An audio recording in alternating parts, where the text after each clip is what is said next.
Sejam bem-vindos, caros alunos, à nossa nona aula, que tem como tema a saúde mental durante e após a pandemia da Covid-19, parte 1. Esta aula tem como material básico a publicação da Fundação Oswaldo Cruz, da Fiocruz, intitulada Saúde Mental e Atenção Psicossocial na Pandemia Covid-19. É importante destacar que esse material foi disponibilizado para vocês através de um link na segunda semana de aula. O que é que esse material ensina para a gente?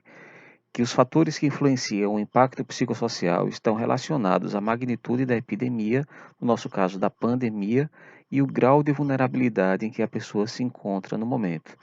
Então tem a ver com a intensidade dessa doença que estamos vivendo e com o nosso grau de fragilidade diante desse cenário que tem se modificado diariamente. Entretanto, é importante destacar que nem todos os problemas psicológicos e sociais que nós vamos experimentar, eles podem ser classificados como doenças. A maioria será classificada como reações normais diante de uma situação anormal. A pandemia da Covid-19 impacta os seres humanos de modos específicos.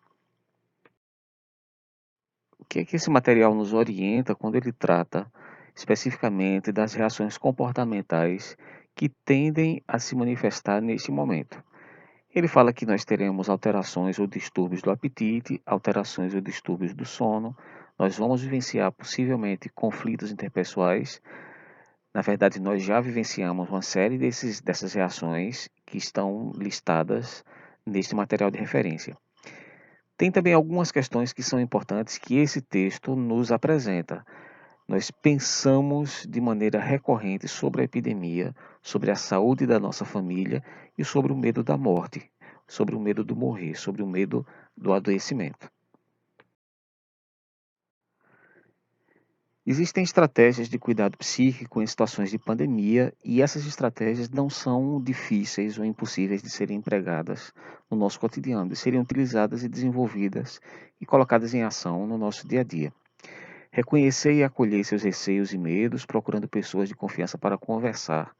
Se vocês lembrarem das primeiras aulas e lembrar do início dessa aula de agora, do segundo slide, vocês têm a ideia, a percepção de que todas as reações emocionais que vocês apresentam, que as pessoas apresentam, elas são reações normais diante de um cenário de vulnerabilidade.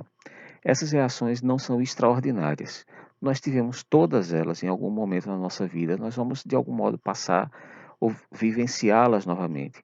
O que este momento tem de novo é que elas surgiram de maneira muito intensa e surgiram todas ao mesmo tempo, e elas não são sensações localizadas em um sujeito ou em um grupo de sujeitos. Essas reações atingiram todo o planeta, se a gente quiser criar uma generalização nesse sentido.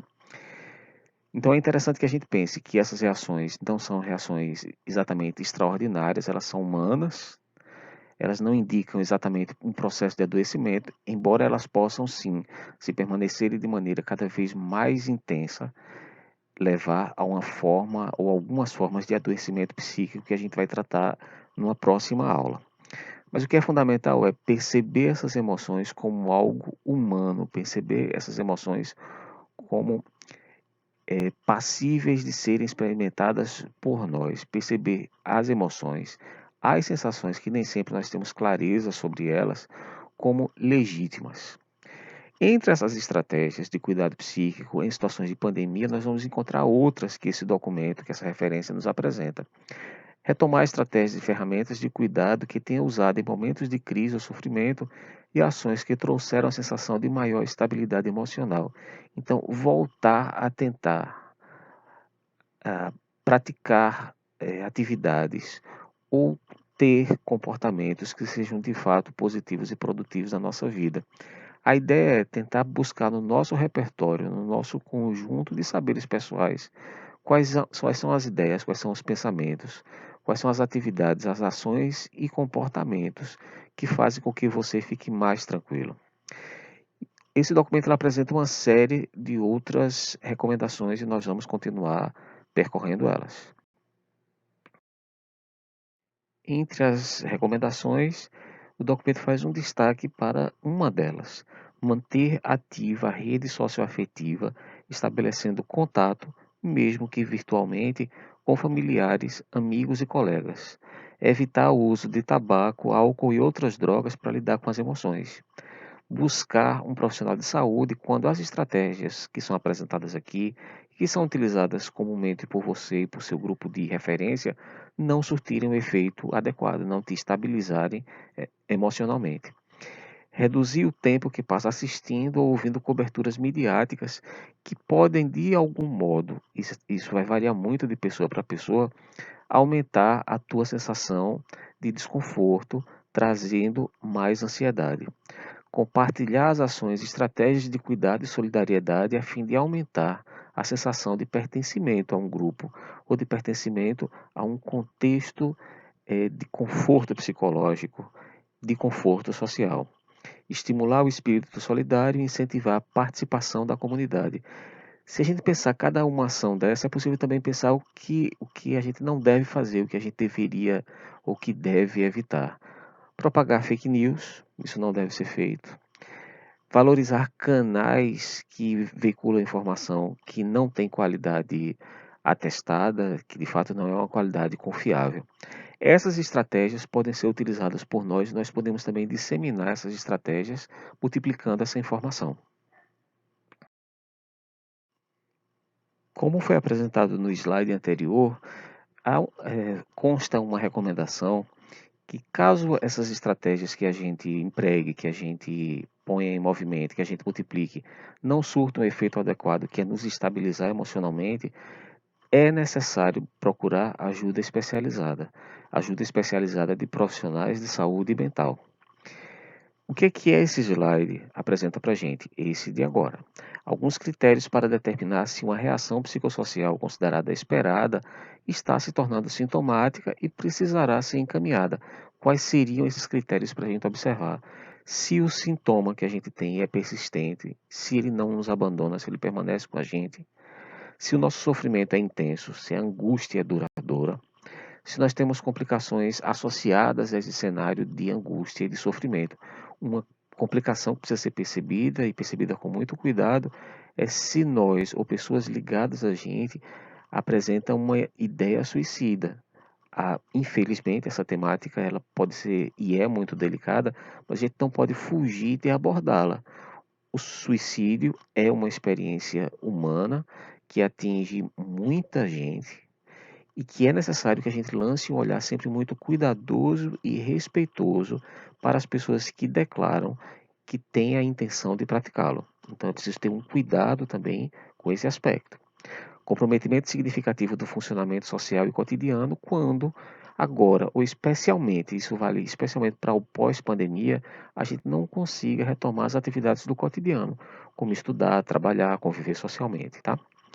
Risco de complicações, em especial o suicídio, como já foi colocado anteriormente, dificuldades profundas na vida familiar, social ou no trabalho, como está colocado nesse item do comprometimento significativo do funcionamento social e cotidiano, problemas coexistentes como alcoolismo e outras dependências, isso estava sinalizado no slide anterior, e especificamente alguns quadros clínicos em saúde mental que podem ser preocupantes e que de fato merecem uma atenção e um cuidado especializado por profissionais especializados em saúde mental.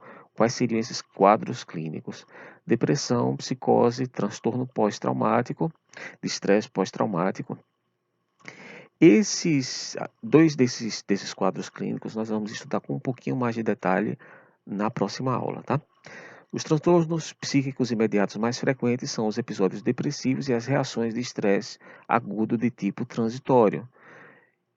O risco de surgimento desses transtornos aumenta de acordo com as características das perdas e outros fatores de vulnerabilidade.